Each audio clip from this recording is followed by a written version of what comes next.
How to install the universal case feeder. Installing the universal case feeder on the Auto Breech Lock Pro will greatly simplify progressive reloading, placing a case every time the press is cycled. The case slider block is already installed on your press.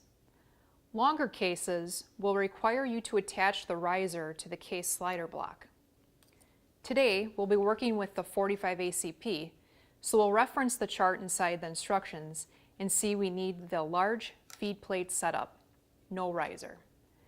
Take the correctly configured feed plate and install with a penny's thickness above the case mouth.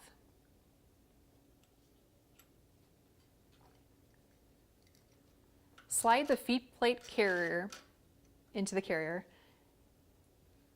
and verify the 4-tube feed plate is a penny's thickness away from the tool head casting.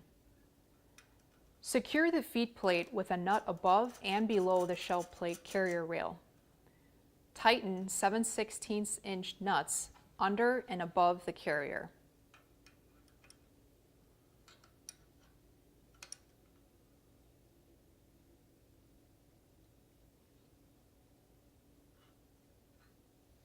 Install the 4 clear tubes